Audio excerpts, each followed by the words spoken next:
Hey everyone, Leader Dorset Spur here, back with my match reaction from the game yesterday. Tottenham Hotspur versus Newcastle. Another match at home, another defeat, another really disappointing result for us. Apologies for the video being this way, but I'm in the car obviously, and and if I turn it the other way, you're gonna just see my steering wheel, so that's not really that's probably a bit off-putting. Anyway, listen, went to the game yesterday, not really expecting a lot from it, if I'm being honest.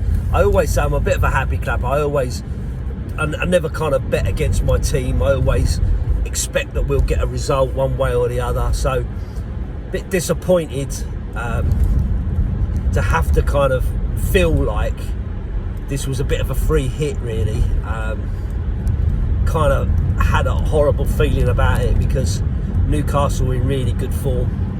Tottenham are really struggling. Nothing seems to be going our way at all. And when you're in that situation, it always kind of feels like that, and it always feels like that's always going to be the case. You know, when you're down there and things are going wrong, it just feels like it's always going to go wrong. And it's only when something goes right that things start to change.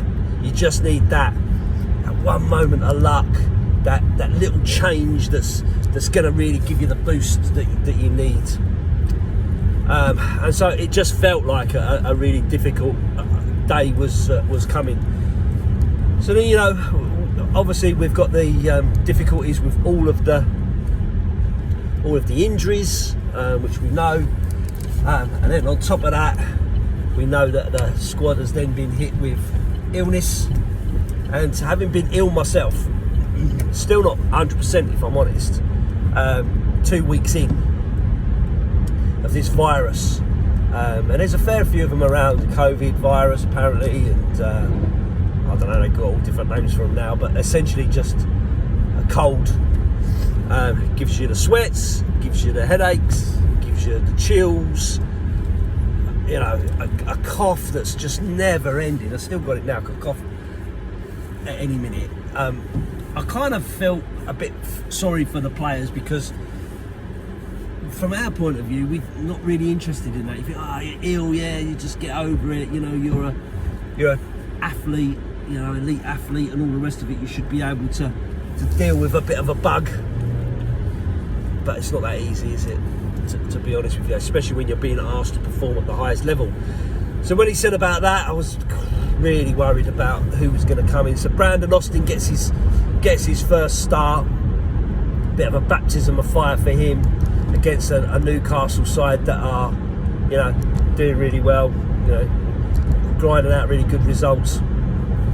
And then you got Dragushin, who's not been very well, alongside Archie Gray again, you know, and Jed Spence at left back.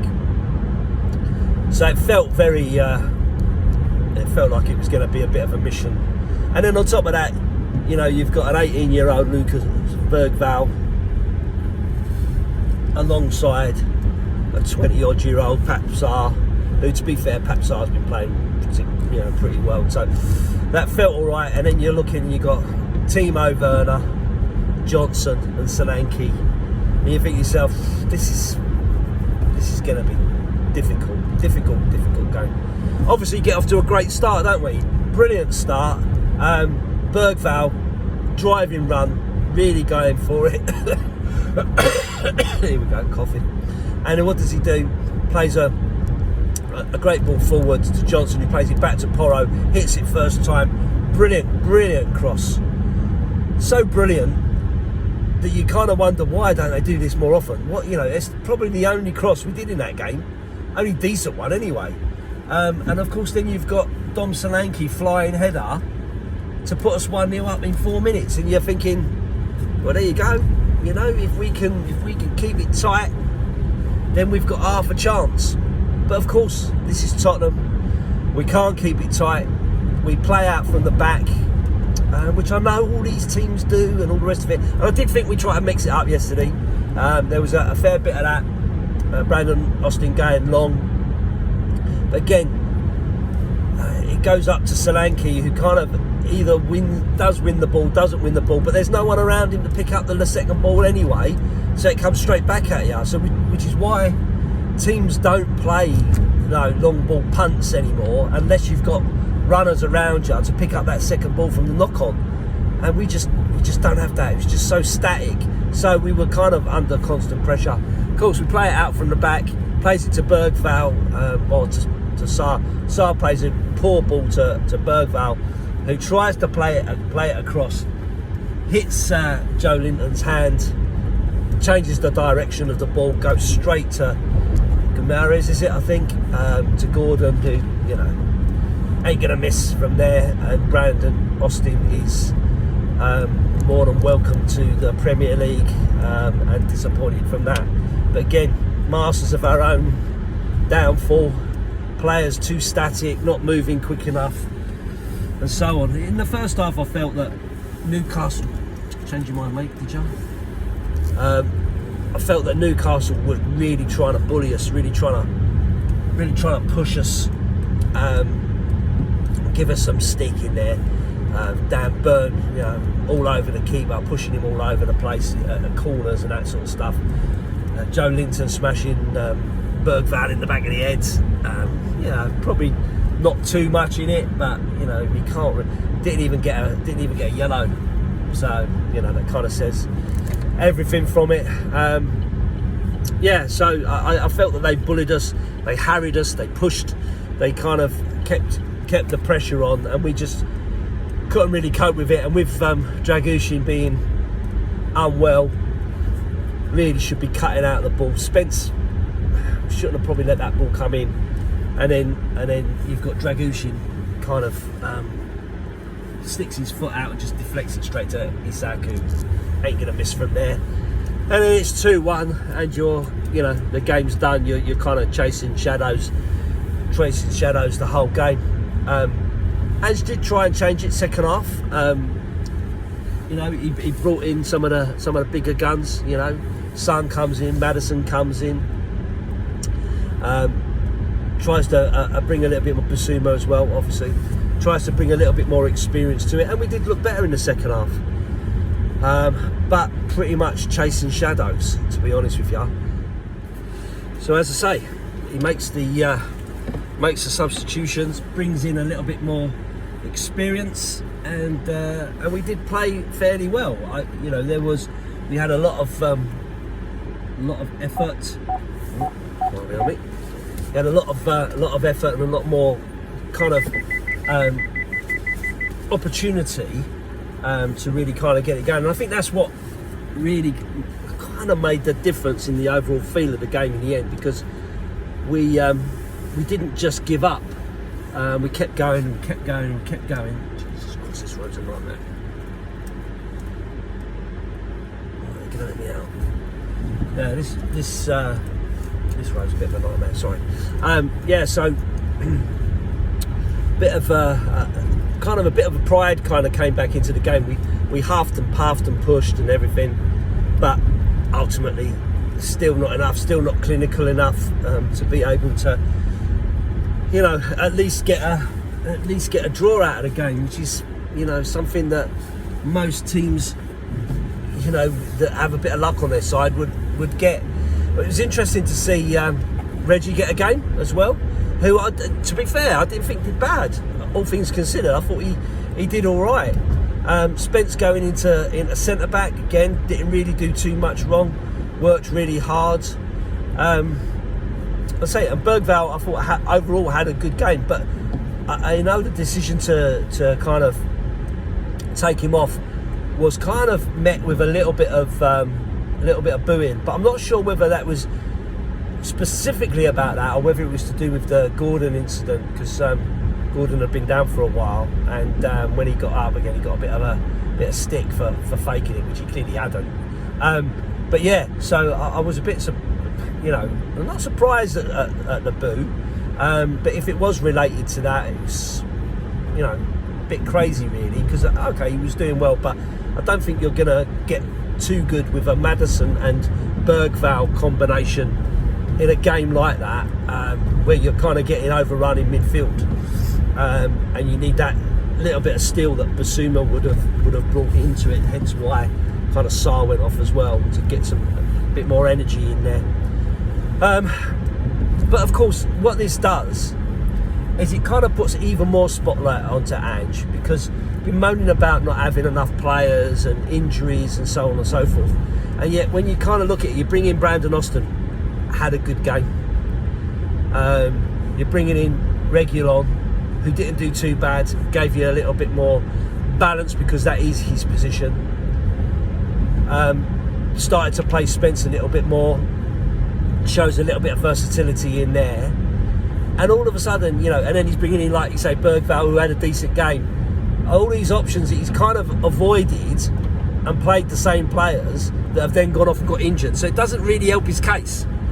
I still feel like overall, in the crowd there wasn't a lot of chanting about Ange out or anything like that. Equally, there wasn't a lot about singing his name or anything. But there wasn't anything about him, Ange out or that kind of stuff. In fact, I didn't even think there was an awful lot of chanting around Levy either. There was a few chants of Levy don't care about me. There was a little bit of that going on in the South Stand, but not massively, to be fair, which is interesting. But because the overall atmosphere was pretty good. I felt it was a pretty good atmosphere, all things considered. I was expecting it to be really toxic today or yesterday, but it wasn't. It was actually quite good, which I say I was surprised on. But you can never tell. And again, there was lots of talk about the ground being empty and everything. Actually, it wasn't. There was lots of fans there. There was an awful lot of tourist fans, I've got to be honest. Lots and lots of the Korean guys there, which you see most games now. You see most games, lots of Korean fans in and around the game. So I'm not surprised at seeing that.